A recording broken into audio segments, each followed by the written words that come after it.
Now double-click to enter the DALI master. DALI bus interface. Selected DAL interface.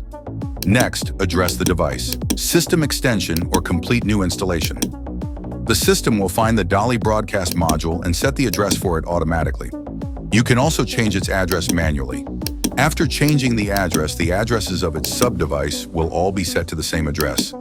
Done. Now you can control the lights. It is now in dim mode. It can turn off the light. Turn on the light. Adjust the brightness.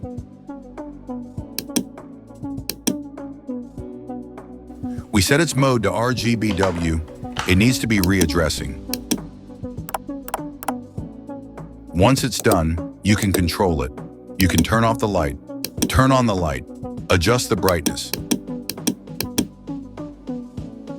adjust the color of the light.